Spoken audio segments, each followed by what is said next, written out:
we'll get right into it. Hello, citizens of the multiverse, and welcome to the 25th episode of Let's Talk Comics, where myself and another member of the comic book community discuss one of the many facets of the storytelling medium that is comics, whether it be stories, creators, constructs, or adaptations. We hit it all. Of course, this week we had to make our triumphant return after like a month of not being on our game with the one, the only ComicBoom. What is going on, man? Good to have you on. Oh, it's great to be here. It's great to be here. I know you're busy and I'm busy, and I know Endgame's been out for almost 3 weeks now. But I think it's only appropriate that we talk about it and give our 2 cents worth, along with 5 billion other people on the planet. I mean, at this point, the only thing we can say that we can avoid are the people bitching and moaning about spoilers. We've given them 3 weeks to see That's right. what is likely going to become the biggest movie ever in terms of the box office. So you got your time. Here's your spoiler warning now. Get out if you don't want to listen to us talk about the movie. Otherwise, I don't know why you'd have clicked the link. But of course, like my co-host said, we're going to be talking about the big bad Avengers Endgame, the 22nd movie in the Marvel Cinematic Universe. It is its own freaking pantheon in, the landscape of pop culture, and it has amassed such a following from comic book fan to movie fan to general movie going audience. It's kind of nuts. Like, for the first time, like, my 65-year-old mother asked me, oh, is Avengers good? Everybody's talking about it. I'm like, that's kind of nuts. If it's big enough to like hit her radar, I don't know. What about you? Like, have you experienced that with anybody like or in your family? Well, as a matter of fact, my own parents, who they've watched maybe only us, maybe 5 or 6 of the Marvel movies over the last 10 years, and they went to the IMAX of it in Emmett. They were visiting my nephew, who is in his second year at University of Alberta, and they were in Edmonton, Alberta. And as a long story short, they ended up taking him to my nephew took my parents to Endgame, IMAX Endgame, and they watched Infinity War before they went to it. And I asked them what they thought of it, and my dad was quite blunt. He said he was a little bit lost, but he enjoyed it. He thought it was good. He didn't really know exactly what was going on. My mom's perspective on it. She was not touched. Spoiler warning here. We already gave a spoiler warning, right? So it's okay. But it's funny when I asked my mom how she reacted to the sacrifice of Tony Stark at the end, it never affected her at all. Because I told her I got a little emotional at the end. It never affected her at all, because the way my mom saw the whole, she goes, I didn't see what the point was. Why did everybody get so upset when Tony Stark died? I mean, they could just travel back in time and resurrect him. She was convinced that they could do that. And of course, I told her, I explained to her the rules of Endgame. I understood them that doesn't happen. And she didn't really seem to care all that much, but she didn't mind the movie. But it certainly never impacted her like it impacted a lot of other people in the theater I was at. Oh man, I've never been. I honestly have never been. I've been to theaters where people have cried before, and my eyes welled up a couple times. But there was open sobbing when Tony died. I mean, there was by men. I mean, the women, I understand, right? But no, by men. And I was like, if somebody would have poked me, I would have burst. As long as nobody touched me, I like eyes forming bubbles in front of my eyeballs. Someone would have caught me. It would have been like, just like, it was like, oh my God. It's like, oh man, no shame at all. I cried twice when I saw that movie. Yeah. One of which was obviously when Tony died, but obviously there's we'll get into detail later, the big scene where Cap says Avengers Assemble. You know what I mean? There were two distinctly different types of crying, and one of them was pure happiness, and the other one was like spiraling depression. But they were both just as legitimate. I saw the movie a second time. Didn't stop the tears. Let me tell you that much.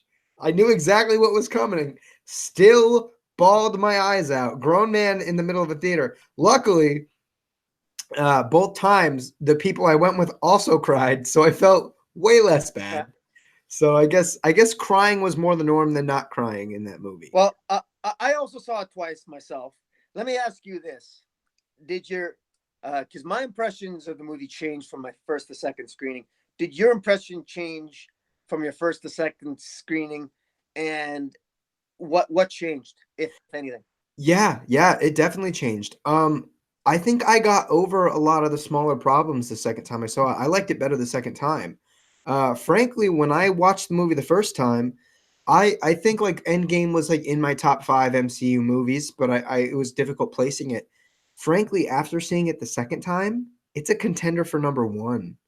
You Yeah, know, like for me, there were a little bit of like some pacing issues, and there were some quite a bit of comedy that frankly did not hit me very well. I was just like, oh, okay, Marvel formula comedy. Oh, okay, let's get the fucking stones. Like, yeah, but in terms of story and like frankly, the last hour of that movie might have been the best hour of any movie I've ever seen in my life. And I think that's really what propelled that movie to be a contender for my number 1.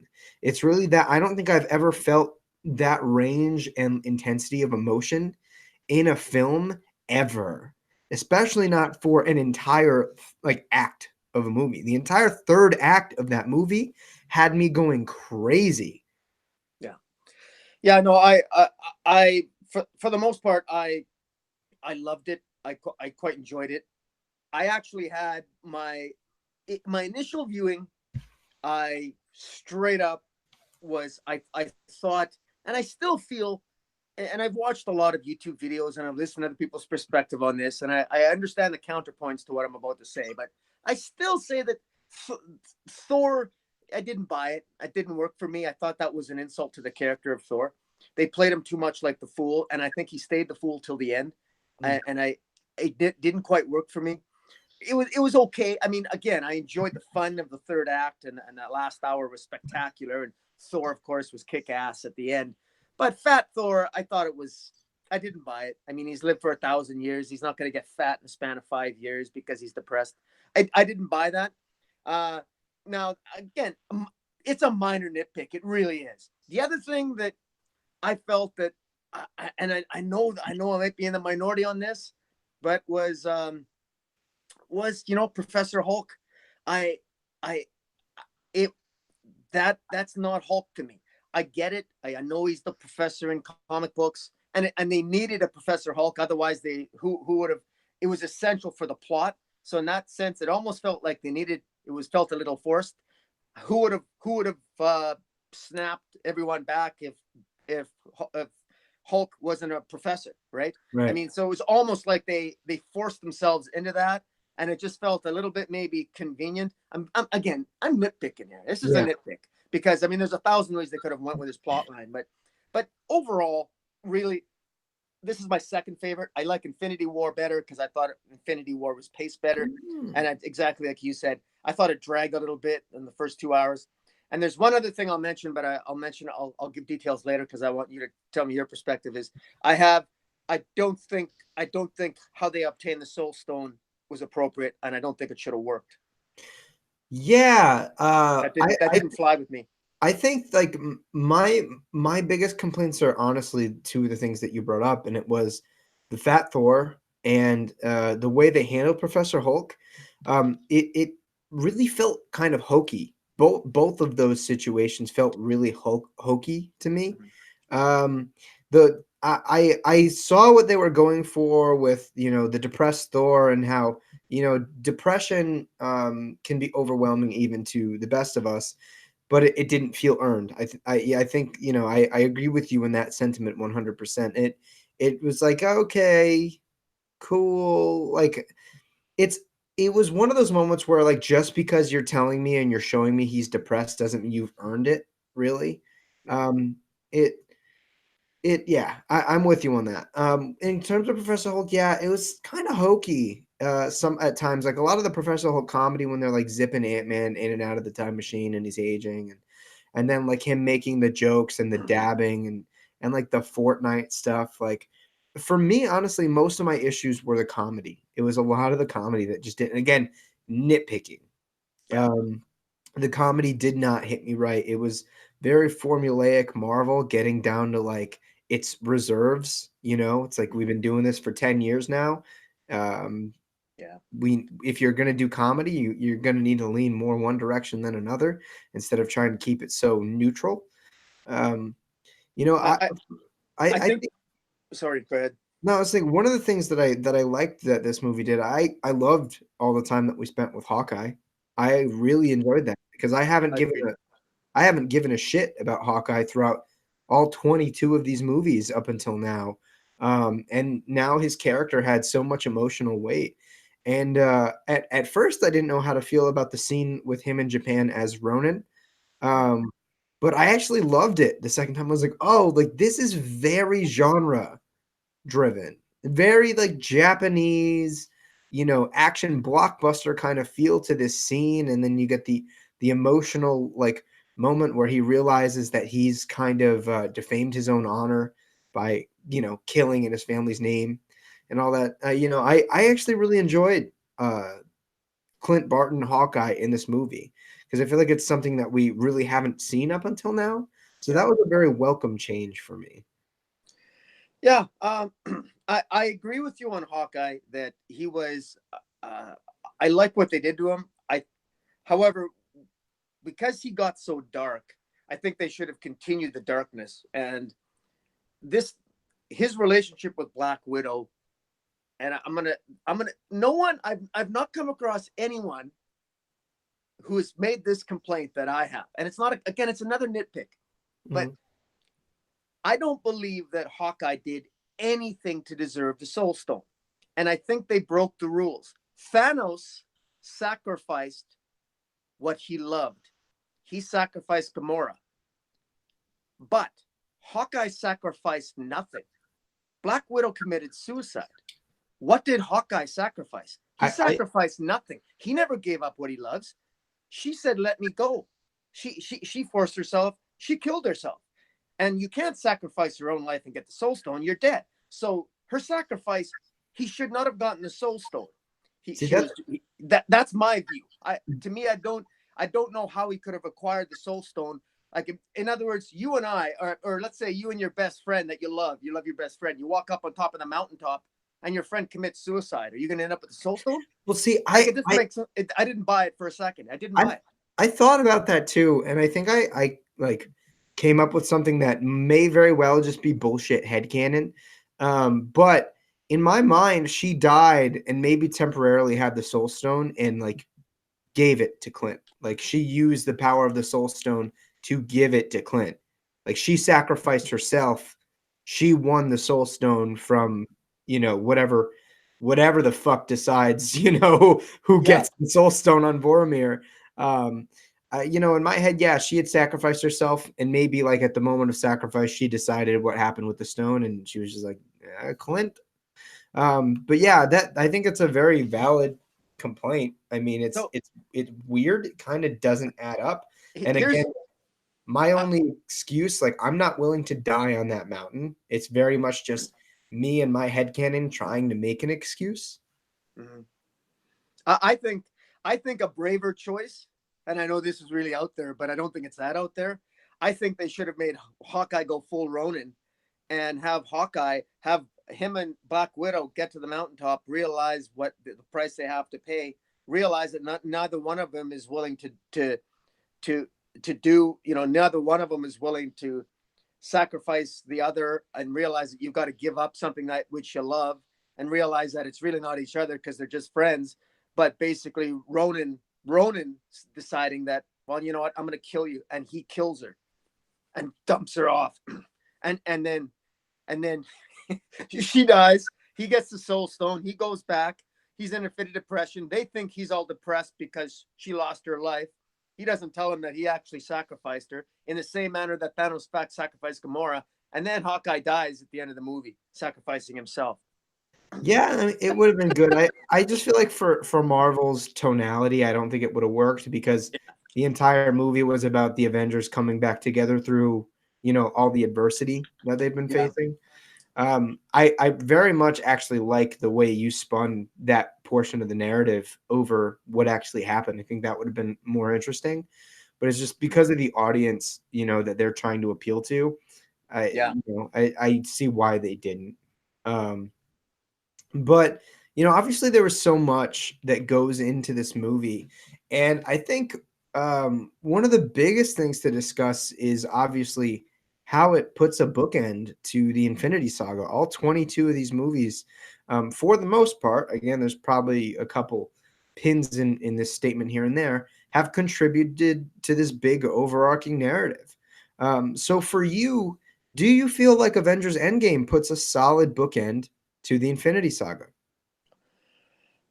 I do. It do. It's satisfying. It's satisfying to me, and I'm.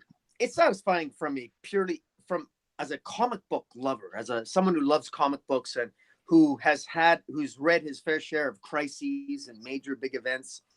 This is the way comic books ought to be done. I hands down, there's not a single comic book series. There is not a set of 24 issue comic book stories that is as good as the 22 movies. If the 22 Marvel movies were each an individual comic book, uh they're the best. They would be the best comic book I've ever read. That And they've done comic books better than comic books, and except it was a series of movies. Then that is the highest compliment that I can give, and that's why it's going to beat Avatar. It's that absolutely extraordinary, and that's what just blows me away about it. And the beautiful thing about it is that now at the end, we do have the existence of a multiverse as confirmed by the previews for Spider-Man Far Far From From Home. Home. And they've got an infinite number of directions that they can go into with respect to various offspring and next and legacy characters moving forward into the future of the MCU. It was just brilliantly done, brilliantly written. Um, yeah, so that's why I was saying, when I say a nitpick, it is a nitpick. Thank God they didn't use any of my ideas, because they managed to take the right ideas, and by far most people are very happy with it. And when you have the entire world to please, they did a spectacular job. Yeah, I totally agree with your sentiment. I think that this was the perfect bookend. I think that obviously for some of these characters, they ended their stories in the best way I think they possibly could with what they had. In terms of your comic book sentiment, in defense of comic books, that's a 22 to 24 page comic book versus a 2 hour movie. Just saying, a little bit less time. But yeah, no, overall, Oh, yeah, I think, there's something stupendous about what Kevin Feige and Marvel Studios was able to do with this set of movies. And not only, the very singular, very movie by movie basis of the narratives that they're crafting, but the big overarching narrative that they're spinning and the huge story that they're pulling through for us, I think is amazing. I don't think it's nothing we've ever seen before. And I don't think it's anything that we will ever see again. This movie is like a park, or these sets of movies is like a park, and it makes Star Wars look like a sandbox. You know oh, what I'm saying? Like, yes, it is stupendous what they've done with these movies and how freaking good they are. Like when I'm disappointed in Ant-Man and the Wasp and it's an all right movie, you're doing something right. If yeah, I'm disappointed in an all right movie, mhm, like, yeah, geez, like first world problems much? You know what I'm saying? Like, they did a spectacular job weaving this together. And frankly, like, I think that what they did with Tony and with Steve and with Natasha and with the original Avengers for the most part, just put a perfect bookend to these characters and their story. I feel like, as much as I would love to have them back, I don't need them back because I've seen the end. I mean, Jesus, man, the spoilers, like Cap, like he got to live his life. He got the 70 years back. yeah, You know what I mean? Like, and the scene, like at the end when he has that dance with Peggy. yeah. Oh man, was that heartbreaking. It was like simultaneously heartbreaking and like satisfactory. Like he gave his life and he finally got the one thing he wanted back, and it was the one dance with Peggy. And that's the one thing that one could say if one was trying to be overly critical but fail, one could say, well, that's just cheap fan service, but it really isn't. It's not, because you have to give fans something what they want, and that's what makes it so extraordinary. Because the best comic books are the ones that you read, and when you're done reading, you feel satisfied with the ending, but there's a little hint that there's more story to be told. Mm. And that's what Endgame does. It really whets your appetite to imagine what the future might hold, and it's encapsulated by, that old Steve Trevor, handing the shield over to Falcon. Falcon, and Bucky in the background just sort of smiling, as if Bucky clearly knew what Steve was doing. And I think Well, you the want to hear my hot consensus is that he did. But you want to hear my hot take? sure, I think he went to Bucky first. I think he offered the shield to Bucky first. Bucky knew. That's yeah, why when Steve came back old and Falcon was surprised, if you look at the way Sebastian Stan emotes in that scene, he's not surprised. He yeah, says, "Go, go." Like I think he knew what Steve was going to do. I think Steve yeah, knew what he was going to do, and I think he told Bucky. I think he offered the shield to Bucky, or at least told him what was happening, yeah, and Bucky declined it. Obviously, feeling like he needs to repent for everything he did as the Winter Soldier. yeah. But I'm almost 100% sure that Bucky knew exactly what Steve was going to do, and he let Steve do it. He let it happen. I Um, think that, yeah, I agree with you 100%. I got that impression actually both times that I watched it. It was reinforced the second time because I paid specific attention to the facial expressions on Bucky at the end. The mhm. second time I watched it, and it really did it looked like he probably had foreknowledge, or because he had a little smirk and kind of a little Yeah, look of knowing upon his face. nothing Yeah, about it was surprising to him, yeah, and he seemed very he seemed like he'd reconciled with what was happening already, and for what was going on, that being as big and as emotionally impactful as it was, for him to have been settled with it, you can only expect that he's had time to make those reconciliations. He's had time to settle with what was going to happen. Um, so I think that's really interesting. I think, it makes me really excited for the Falcon and Winter Soldier show and the Disney Plus thing. It also kind of like makes me want to watch like a little like mini series of Captain America, like putting the stones back. Like that sounds like a blast. I feel yeah, like if things were ever getting really dried up and maybe Chris Evans was somehow out of work, they were like, "Hey, do we got money for you?" I'd be all in for that. But at the same time, again with him and Tony, I feel like they did what they needed to do, and I love those characters. I cried for both of them. I laughed for both of them, and I felt a number of other emotions for both of those characters throughout the years. But I simultaneously would obviously love to see them, but I'm okay that their stories are over because of the way they were finished. I mean, with Tony, oh man, like the scene where Tony is practically on his where Tony is on his deathbed, and you get the individual moments. You get him and Rhodey, you get him and Peter. That broke my heart. Him and Pepper, yeah, like it was so intense. I swear to fucking God, if Robert Downey Jr. doesn't get nominated for an Oscar, I'm gonna punch somebody. Like, yeah, not only for this film, because I think this is very much one of those Oscars that he deserves for the lifetime achievement of being Iron Man and being as damn good as he was. yeah. But like for this film, the performances he gave at the beginning of the film, when he is, um, Dilapidated and skinny and yeah, and he's accepted his own death, yeah, and then the moments with him as a father, you know, like that was beautiful. That was so beautiful. And like it just really, I think, put on display the layering of Tony Stark that we've gotten over these 10 years, you know? Like that just it was so powerful the way that he was written in this movie and the way that Robert Downey Jr. played him. It just again like that's how you do character. That is how you do character. It is Tony fucking Stark in the MCU. The like I really don't even know what else to say about it.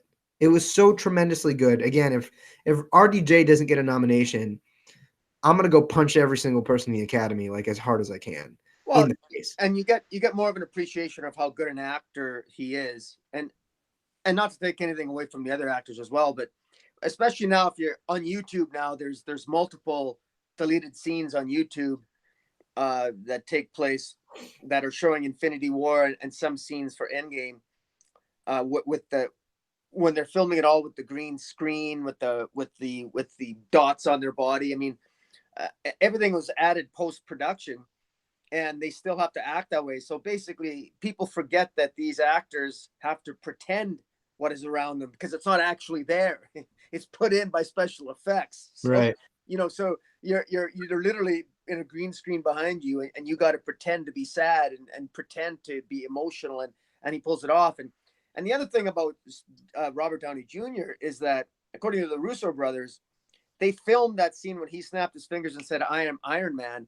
They had already finished filming, and originally when Thanos said, "I am inevitable," Tony Stark just looked at him and smirked and snapped his fingers, and he never said, "I am Iron Man." And then in post production, the Russo brothers are saying that the editor something was missing, and the editor suggested he should say, "I am Iron Man." And they called up Robert Downey Jr. They had dinner with him, and he was reluctant at first. But they said, you have to say this because it's a callback to the beginning of Iron Man, what started it all off, and you have to do this. And so they literally refilmed it. That was one of the last scenes they filmed, was him coming back to say, "I am Iron Man," because Robert Downey Jr. said he didn't know if he could get emotionally hyped up again to do that same scene because he'd already done it. He felt perfect the first time. So it's kind of an interesting story there, but he pulled it off. Yeah. Speaking of that, actually, somebody in the chat says he started the franchise with "I am Iron Man." Silver Batman Ranger says, and he ended it with "I am Iron Man." Yeah, at first I was like, "Oh, this is kind of cheese," but I think I was like so wrapped up in my like choking on my own tears that I was like, "All right," like and then like obviously there was no post-credit scene, and the only thing was the sound of Iron Man like welding together his first suit, which I think was fitting. I know a lot of people were upset, but I think it was kind of such a poetic bookend to the series of films and to that character. One thing too, speaking of poeticism, the second time I watched it is when it really hit me. So, and maybe this is me just blowing it out of my ass, but I think that this movie had a lot of layers to it, and one of which was in like really shown in the scene where, you remember when they kept passing off Tony Stark's like nano gauntlet, and they kept going and going, and different characters were taking it and trying to get it to who was it? Who were they trying to? Oh, they were trying to get it to the quantum realm generator thing when they kept passing it off, like Oh Hawkeye. yeah. Hawkeye had it, and they were running from all the little creatures. Right. Yes. That scene, and this is a hill that I'm willing to die on, was symbolizing of the original Avengers team passing the torch to the new characters. Because if you notice, it started with Hawkeye, and he gave it to T'Challa, and T'Challa gave it to Peter, and Peter rode with Valkyrie, and then he was saved by Captain Marvel. Like that was literally the most beautiful passing of the torch from the original Avengers to the new Avengers. Yeah. And I don't there was just something about it, man, that just it hit me. Like how symbolic it was, and it was just so powerful to see that. And it was ironic that the gauntlet was something of Tony Stark's making. Like Tony Stark is the flame, and everything that he stood for and everything that he represented was the flame that the Avengers could pass on to this new generation, the legacy of the Marvel Cinematic Universe, if you will. And I don't know. It was maybe I'm wrong, but that, like I said, that is a hill that I think I'm willing to die on. I think that was the intention of the scene. Oh, there's no question that I thought it was very well handled, and it was a nice use of Captain Marvel. Just as a quick comment on Captain Marvel, good Lord, did I ever hate her short hair? She looks as bad. Brie Larson looks almost as bad with short hair as Carl Manvers does in the comic books. That looks really bad. She looked awful. I thought, like her short hair, that was not good. I did not like it, but fortunately, I mean, she's always glowing, and she was kick ass. I mean, when Captain Marvel appears at the end there and takes the ship out, And I mean, that was awesome. I mean, she was, and the way when Thanos headbutts her and she doesn't even feel it. I mean, she really gets, I mean, I really felt this is a kick-ass character. So she made up for the bad haircut. You let go of the soccer mom cut? What's that? You let go of the soccer mom cut? Yeah, You yeah, just that let was, it go? it was not good, that soccer mom cut. I mean, that was not, I mean, I hope they give her long hair. If there's going to be a What? Captain Marvel 2 movie, she's got to get her long hair back. I mean, Brie Larson just looks better with longer hair. I Yeah. mean, What I do don't know. they? That's just my opinion. What But do the people ask for? The removal of the soccer mom cut or for the addition of the Zack Snyder cut? Let me know down in the comments below because I'm genuinely interested. Which is more important? Yeah, you know that it was just like that scene, you know, and it ends on Carol and like I said, if you notice, after Hawkeye hands off the Nano Gauntlet, it was all the new generation. It was all the new characters. yeah, And you know, obviously ending on Carol, who's going to be their big major powerhouse moving through. Unlike mm, you know, unlike anything that they've seen before, is going to be crazy. You know, it's going to be such a mix up. And also speaking of crazy scenes, like in the third act, god damn, like the A Force, like yeah, can we get an A Force movie now? Like at no first kidding. I'm like, oh, we're gonna get the scene of all the ladies of Marvel because it's a thing now, you know, it's growing and we see it. And at first I was like, oh, this is gonna be a little bit gratuitous, you know, like okay, they have to have the female representation, it's gonna be what it is. But then like you see it and you're like, fuck, here's my money, give me the movie, like let. Well, it's isn't it just like a comic book? I mean, you know, I mean, in every comic book where there's a battle, there's always a double page spread where the heroes or the villains are striking a pose, and that's what that was in the movie. And maybe up until now, people may have thought that, well, you can't really have scenes like that in the movies, but you know, Marvel knew that you can. I mean, and as a comic book fan, I mean, that is, I mean, there's so many. What I love is that I there's so many epic comic book moments, and I can basically say a sort of a metaphorical fu to everyone growing up when I was when it wasn't chic to be a geek, and I say I told you so, I told you so, I told you so to everybody that would think that look how far superhero movies have come. I mean, and they're the best movies on the planet. They're the best drama. They're the best acted. They're the best. They're the best money makers, and for a reason. They're better than the other movies. It's that simple. And so to Steven Spielberg, to everyone else, all these doubters, uh, even to James Cameron, although he did sort of wish Avengers congratulations in a nice thing on Twitter. I mean, it's really great to see. And the A Force. I mean, there were some people that were actually bitching about it on Twitter that you know it felt forced and you know we didn't see all the women before. It's like we never saw any of the Avengers all together before. You know, Yeah, before they were all there and Captain America said Avengers Assemble, we never saw all of them together in any of the previous 22 movies to begin with. Not yeah, even in Civil War.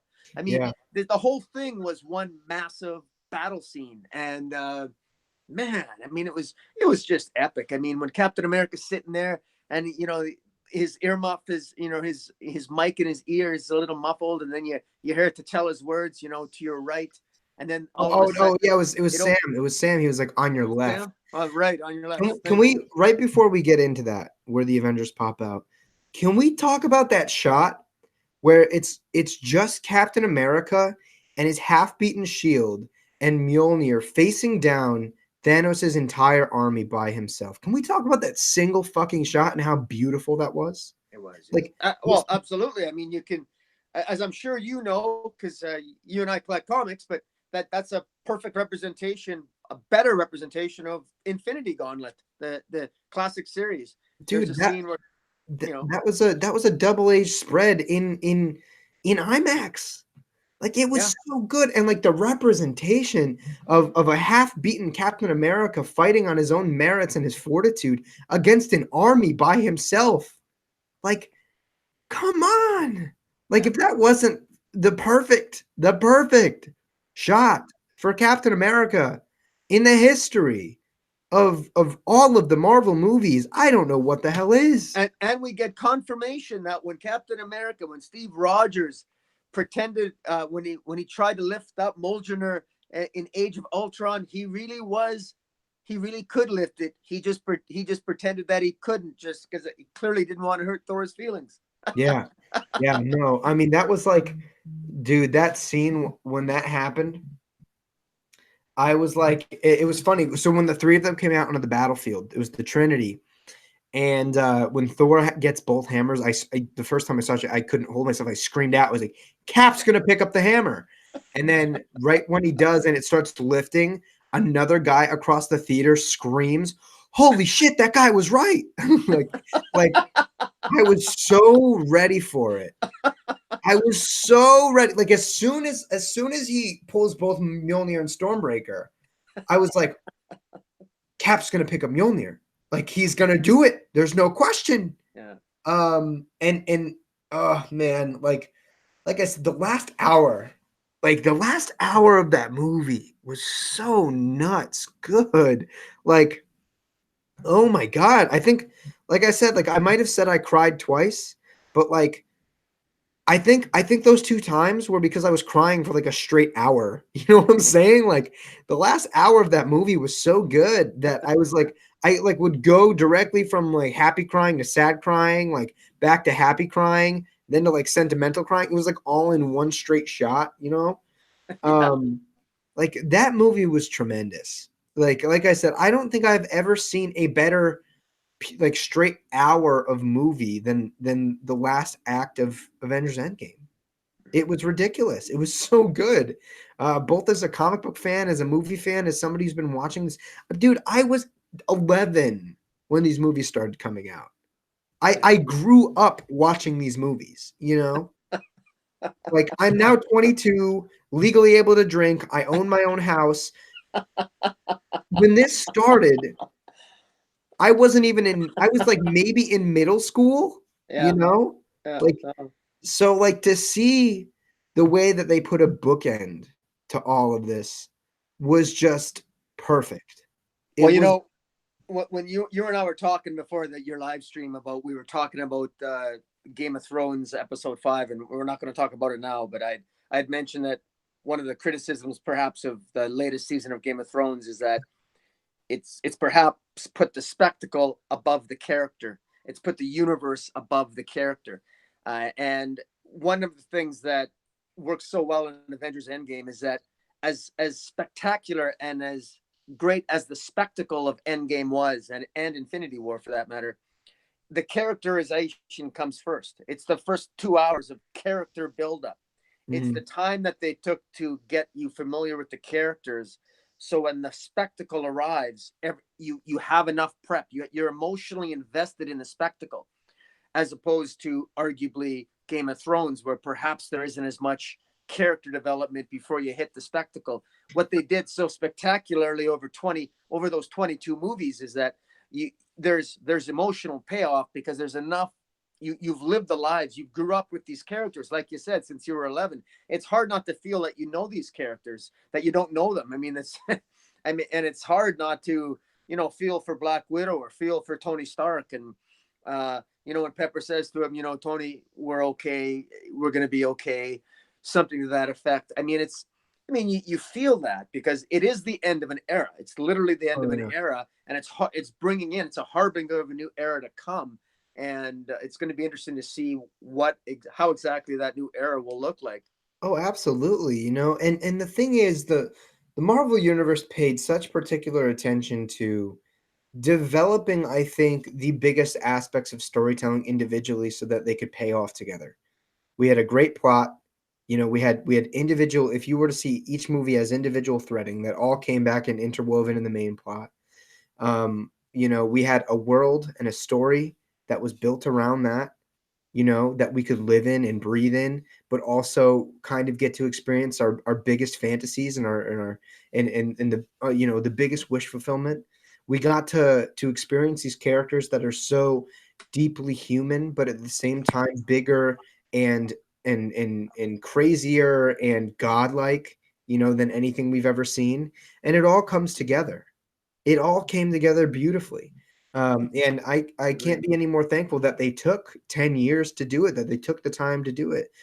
Because, for the nitpicks that we had about this movie, goddamn, like what they were able to come out and do was tremendous. They had the entire world watching them. It is difficult enough, I think, to end a story well, but to do it when literally the entire world is watching you and will, be absorbing the thing that you're trying to put out into the world is insane. Yeah. One of the things that I mentioned in my first, I'm going to be doing some rant and rave videos, and I ranted a little bit last week just about Endgame. Well, I was ranting more about the DC cinematic universe, and I completely changed my mind because, I mean, Marvel has proven, the Marvel cinematic universe, Disney has proven that no, you need a connected universe. I I want a connected universe for the DC universe. I mean, go big or go home. Enough. I mean, you have a rich, vibrant universe, and you're not going to have a connected universe. If Warner Brothers is stupid enough to pursue, if they're going to still pursue individual stories, I mean, I'm sorry. I mean, I gave a nice review to Shazam and Aquaman, but I'm sorry, but no, we need a connected DC universe. We do. Enough of this. Enough of this. Get your head out of your asses. Have a meeting. Listen to the creative types. Have some consistency. I mean, Marvel has proven that it can be done. I mean, don't tell me there's only one Kevin Feige in the world. Enough already. Good Lord, there's enough. I mean, you don't. I mean, Kevin Feige's not a god. All right. I mean, we. I don't know what's going on, but or what? Don't tell me we can't find an equivalent brainchild, a brain trust for the DC cinematic universe. It's got to be done, and Marvel has proven it can be done. And quite frankly, I say the same thing to Disney. Disney should get their head out of their ass for Star Wars too. I mean, there's no excuse anymore. Yeah. I mean, in regards to DC, I think that, it's something that they can build up towards. I'd rather them take their time though than than Well, than sure, rush but it. take their time. I agree with you. Absolutely, take your time. Take 10 years, but But but take your time. but They rushed it. They did a rush job trying to play catch up, and for Justice we League, ended up right? with Batman and Superman, right? But if you look at the two movies post Justice League, they were phenomenal. So maybe they are on the upswing. Two movies doesn't quite give them a spectacular trend, but it's a start. And I'm willing to wait if things continue to go that well. I mean, I've talked on multiple occasions about how much I love Shazam, and honestly, I'm quite upset that I didn't get to see it a second time in theaters because I really desperately wanted to support it at the box office Yeah. again, but I didn't have time. But I think it's very possible, and I think a lot of your complaints are incredibly valid. They have all the tools; they're just not building the shed yet. Um, but I think that they're on an upward swing, and I'm willing to wait and give them their time at this point. They've given me a little bit of hope. Hopefully, they don't take it and wring it back around my neck. But I'm very willing to wait. In regards to Marvel, though, there's something stupendous, and I think truly for me, these movies are what made me a Marvel fan. These movies are what made me go back and read Marvel comics. Like even in the onset, I was a DC guy only, and I was frankly one of those assholes that was just like, no, DC's better than Marvel. There's no question. There's like it was, and I wasn't embracing comics as a medium. I was embracing DC Comics as a god. And these movies helped me to understand that there are so many different vessels and so many different ways to tell these stories and introduce us to these characters and develop them. That Marvel's a powerhouse. I might be more of a fan of DC Comics and those characters, but goddamn, if these movies didn't turn an 11-year-old me into a 22-year-old who just loves the idea and what can be accomplished by the world, that these constructs have established, I don't know. I really don't know what to say. Um, It's going to be really interesting to see how they how they're how the diversity of a new generation and a new legacy of heroes will play out in the Marvel Cinematic Universe. Because one of the things that clearly they're using it as a platform, because Marvel has created and developed a lot of trust with moviegoers. We moviegoers trust Disney that they're going to deliver when it comes to the Marvel Cinematic Universe. We trust them. So, I mean, they literally could they could make up a brand new hero at this point, and I'm going to go watch it. And I think anybody would, because they've earned that trust. So the opportunity that Disney has right now to really explore different types of heroes, and you even see it now in comic books with the new Agents of Atlas, where they're exploring, the Asian Pacific heroes, and clearly they're trying to develop, an Oriental team of superheroes like the Shang-Chi, the Master of Kung Fu. They're really, I think we're going to be seeing a lot of diversity in Phase 4 for Marvel Cinematic Universe, and it's going to be really interesting to see the degree to which that is as successful as the current or the first 10 years. Yeah. You know what? Like you touched on at the beginning of that, it's just they've built up faith and they built up trust with us. I don't quite know where they're going, but I'm pretty much there for the ride. Um, I There were movies that going into them I wasn't excited for. Before trailers came out, I wasn't excited at the idea of Black Panther. I wasn't excited at the idea of Doctor Strange. But you know what? I'm a fan of Black Panther. As soon as I started watching those trailers, I ran through Ta-Nehisi Coates' Black Panther run, Yeah. and loved it. And now I love the character and I love what he represents, and I love the stories that have been told with him and his supporting cast as a mechanism. And I loved Well, the fucking movie. let So, me ask you this, Darkman. Let me ask you, who do you see as being the new leader of the Avengers? Who's oh, stepping up to the plate for the Avengers into holy, Phase 4? holy loaded question, Batman. Oh, the leader of the Avengers.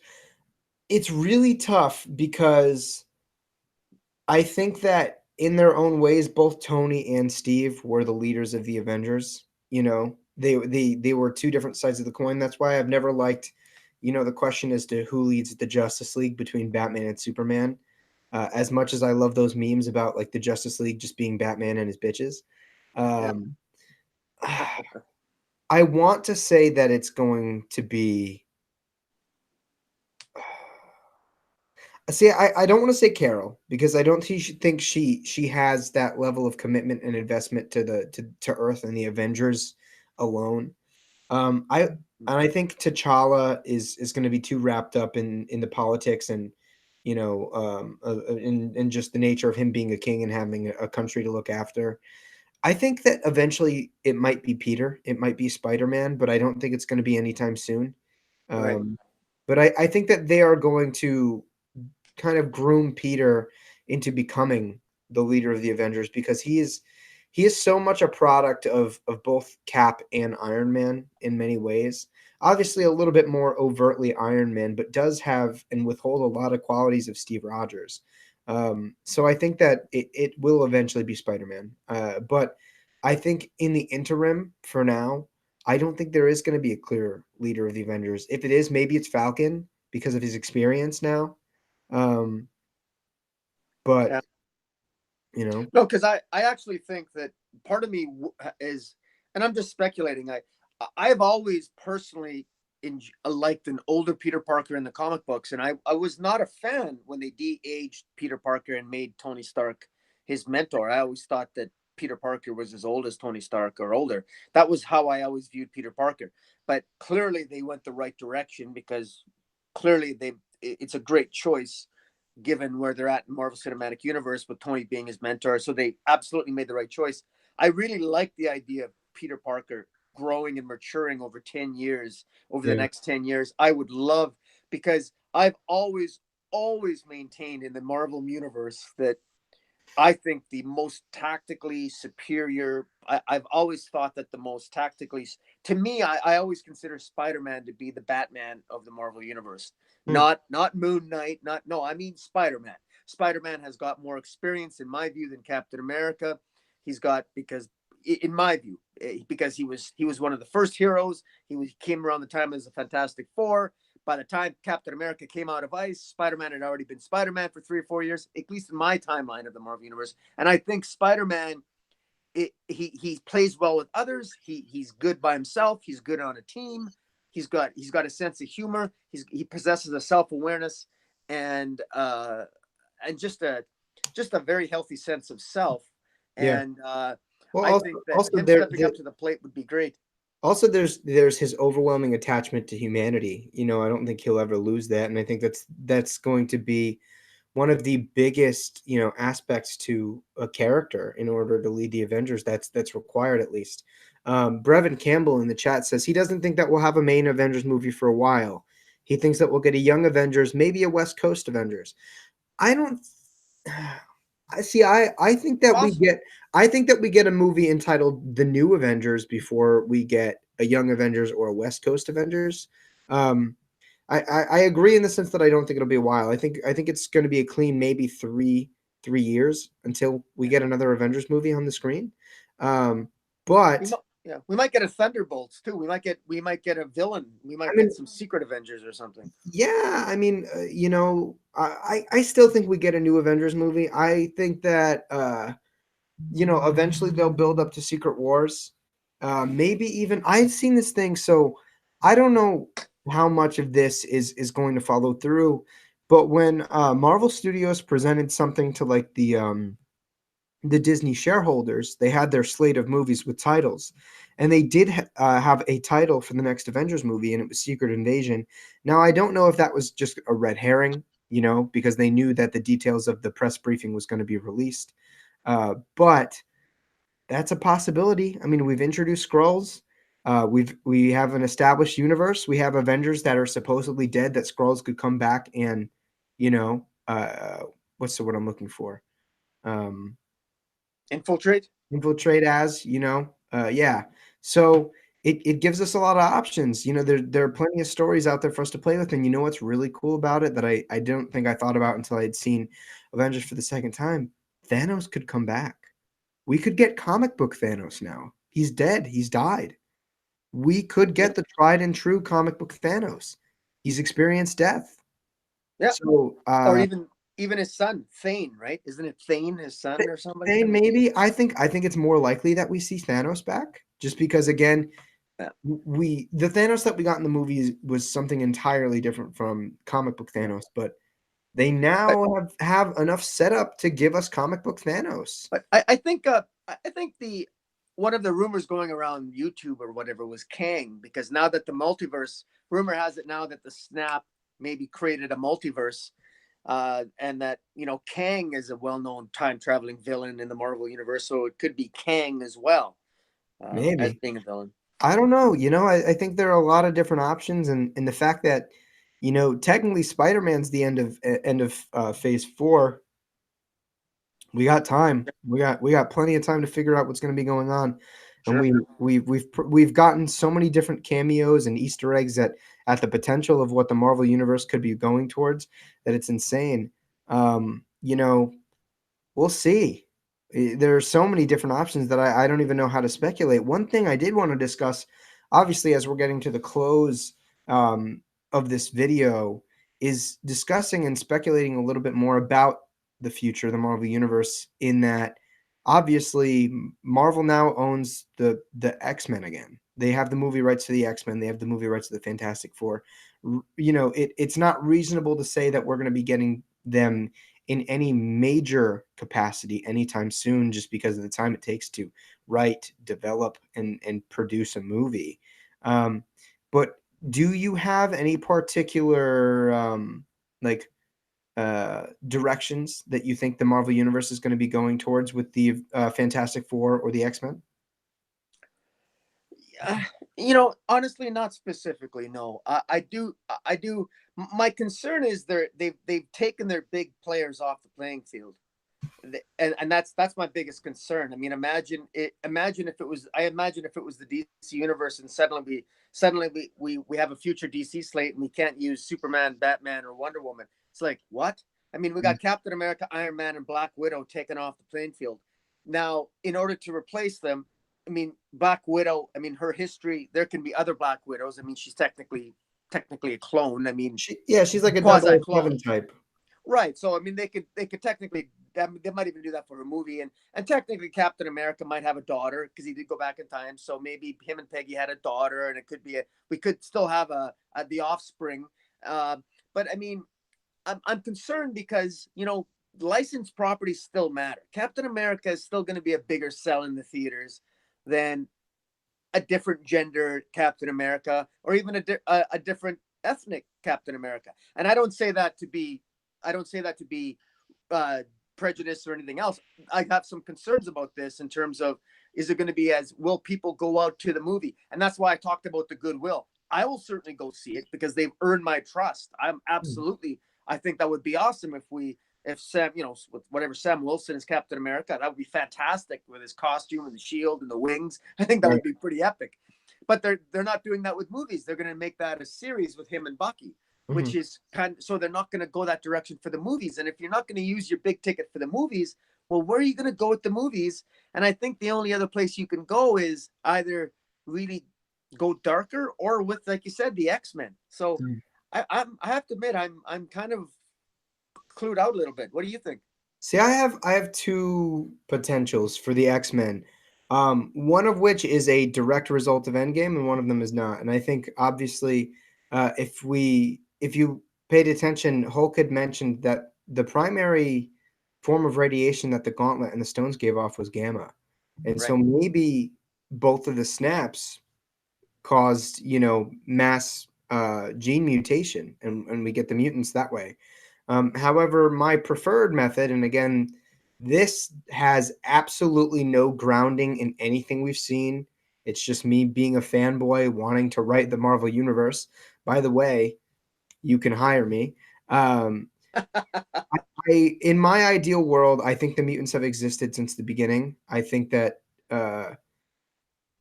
that we don't act like they just started popping up. I think that the struggles of Charles Xavier and his school for the gifted have been a thing that have persisted throughout time. I don't think we need a shit ton of origin stories because frankly the Fox X-Men universe has existed just as long, if not actually longer, than the MCU. So I don't think the pop culture really needs that. I think all you really do, and again, you're probably going to recast because it's Marvel and Disney now, but I think all you do is you say that Magneto finally does something to where Charles Xavier can't plug it up. In my head canon right now, Charles Xavier's been using Cerebro to pretty much Men in Black anyone that's seen or has proof of the existence of mutants. And at some point, because of all of the chaos that's been going throughout the universe, maybe it's the 5-year time jump. Somehow Magneto is able to do something, commit a terrorist attack that exposes the mutants, and that's how we get it. You don't need to tell me that they came from from whatever, that they're just starting to pop out of the woodwork. I think we leave them be as established characters. Again, if you have to recast, I get it. You got to do what you got to do, but I don't think I need crazy origin stories. And if you do it, make them short, brief, and to the point. One thing that I'll give Batman v Superman was we've seen Thomas and Martha Wayne die like 6 times now, and they did it during the opening credits. And that, I think, was one of the smartest decisions they ever made. Because yes, you will have that idiot that doesn't know Batman's origin, unfortunately, but we didn't really waste time getting into it. We didn't need a 10-15 minute scene. We got it during the opening credits. So I think as long as they're smart about it and they're efficient with their time, which Marvel generally has proven to be, I think we'll be all right. In terms of the Fantastic Four, again, there's no basis for it. But what I really want is we find out that the Fantastic Four existed in the 60s as a what they were. They went up into space for the experiment. The cosmic rays shattered, or threw them throughout space time, and then the snap brought them back.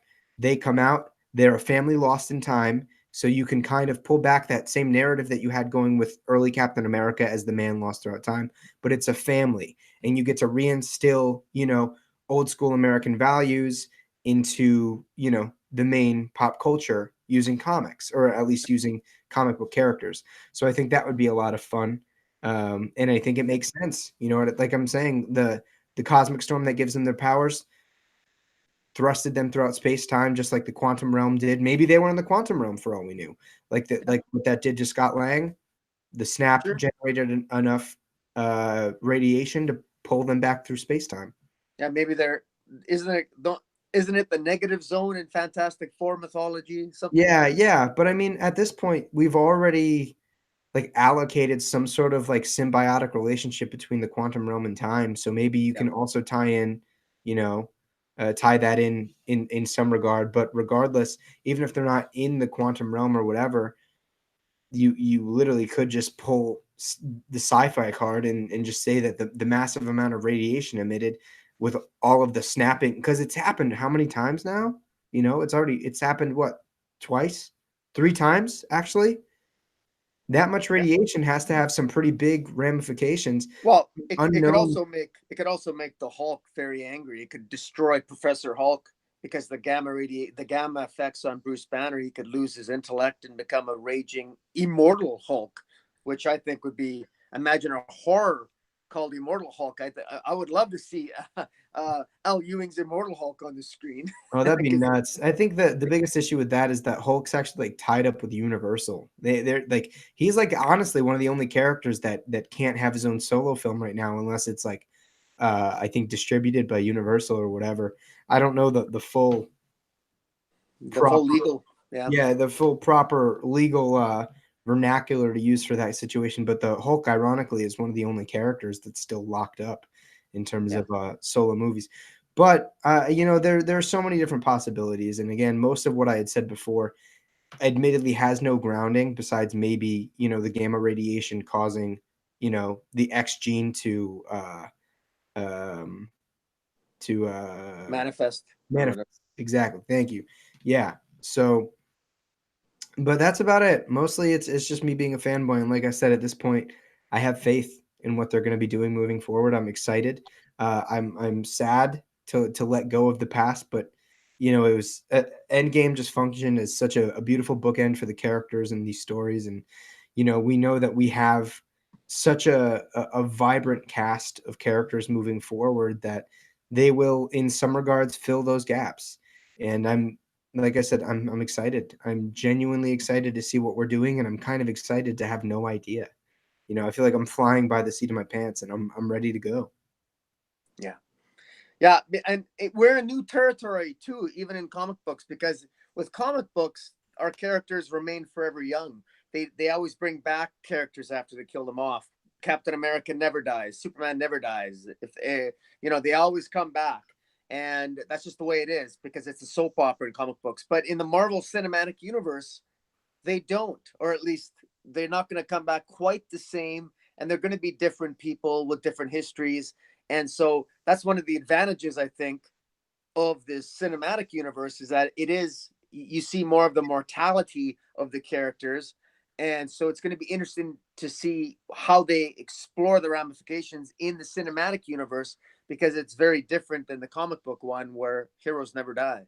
Yeah, it's ironic, there was just like such an interesting relationship with um the way Marvel decided to handle comic books in film and the content within comics. And it seems like based off of at least the last two DC movies is kind of an opposite approach. DC is bringing comics to screen, whereas Marvel's been bringing cinema to the Marvel universe.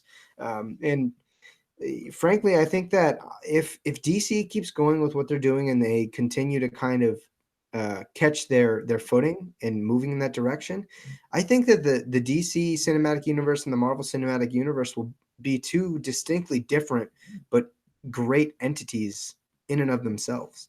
And I can very much admire that. As much as I want, like you, I want a big built DC universe. I would also love it to be something different, and I would love DC to embrace the things that make it different from Marvel, because otherwise, I mean, I'm totally down with two Marvel universes at this point, but I think that there's so much opportunity to do so much with the characters and the stories and the different worlds that comic book creators have built, and that these cinematic creators are going to be bringing to the screen that I couldn't complain. I couldn't be yeah, I mean I couldn't really ask for anything else. So Yeah. we have a lot to look forward to moving forward, and we have a lot to be thankful for what we've seen thus far. So, I really can't put into words properly, I think, how impactful, what Disney and the Marvel Studios have done these last 10 years, and hopefully what they'll continue to do. Um, so at the end of the day, we've talked about, you know, a little bit of speculation, what we think moving forward, how we think the Marvel universe has been thus far. I think in closing, you know, can for and especially for those of the audience who joined us late in this stream, do you want to just summarize your final thoughts on Avengers Endgame, how it functioned as its own movie, how it functioned as a bookend, and how it leaves room for what they're going to be doing moving forward? Well, as a lifelong comic book collector, it is a dream come true. It was the single, it was probably the highlight movie of my comic collecting life. I mean, I'm 50 years old, and I never dreamt that there would ever be a day where I could literally go on a street. I mean, go and watch a movie with Captain America wielding Thor's hammer. My God, incredible! It was an absolute delight, and to literally share it with the entire world is fantastic. You know, growing up collecting comics, comic collecting is a solitary experience for me. I never had a lot of friends that read comics, very few. So I had solitude when I read comics. I wasn't a lonely person. I was an extrovert. I socialized a lot. But when it came to comics, I was the only one that I knew of that really read them. Mm. And and and it's just ironic that as I grow older, here I am as an adult, and I interact more with people about comic books on live stream with you and other people, and the movies. I mean, it's so wonderful to see the world embrace comic books, and that it's comic books that gave rise to the spectacular, world-shattering, box office smashing hits that we're seeing. And wow, absolutely spectacular. And I beyond that, I'm out of adjectives. Yeah, no, I couldn't agree with you anymore, and I frankly couldn't have articulated myself any better than you did right there. There's something so powerful about what the Marvel Universe did for the culture, frankly. And also, I think one of the biggest and one of my favorite things to have taken out of this is that Marvel and Disney in terms of what they did in film did not sacrifice art to make Hollywood blockbusters. I think oftentimes you see these big crazy Hollywood blockbusters and their action and explosion and maybe a fun story, but not a lot of like meat to it, you know. And Marvel was simultaneously able to give us the big, the intense, the spacefaring galactic bombast of a comic book, while also preserving character and the layers of story and the symbolism and really just like what these characters and their actions and the worlds they live in can represent for us as people, and what what experiences they can convey through film. You know, it's such a unique experience that they were able to provide. And you know, for as many nitpicks and complaints as people might have, myself included, about the MCU, what they did cannot be singularized. You know, like there's just so much that they accomplished for the comic book community, for film, and for the two together, and frankly for the world. You know, like as a white guy who's sitting somewhere out in the middle of bumfuck Connecticut, like there are ways that I've identified with Black Panther and the cultural story that they were able to provide. But also, of course, there is the level of the preservation of the American sentiment with Captain America, you know, and the American dream and what it means to be American, you know, by means of at least the ideal. There's just so much to pick apart from this. I've laughed, I've cried, I felt every emotion under the sun over these last 10 years, and there's there's something so significant and so important and dynamic about what we've seen, and I am running out of adjectives to describe them just as you were. But all I can say is, well done. For well done. That's it. Yeah, You know, Excelsior. Excelsior. Yeah. Couldn't have ended that better myself. Of course, if you guys are watching this and you enjoyed the video, please make sure to leave a like down below. Subscribe to my channel now that I'm kind of sort of hopefully back for a fairly extended period of time. Make sure you go check out this guy. Links in the description below to check out his content. Trust me, you will not regret it. He simultaneously provides top-notch quality and discussions on the books that you guys are interested in. Maybe you're not interested in, but you watch his videos and you will be. But he's far more consistent than I'll ever be. So if you do anything, please make sure you go check this guy out. So much great content. And of course, as the summer rolls on, I'm on my summer break from the university. So hopefully him and I will be able to, come back on a fairly consistent schedule. And I guess it's as good a time as any to say that we're going to be going to New York Comic Con together. So that we're going to be pumping out some really fun stuff in October and moving forward. So be on the lookout for that. We're gonna have a crisis on multiple Earths kind of crossover when we meet in New York City. So that'll be a damn good time. So thank you for coming on, man, on such short notice. I know this was kind of out of nowhere, but it's really good to be getting back on the horse and talking this stuff with you. Yeah, no, it's great. I love doing this. I'm glad to do it. I'm happy to do it.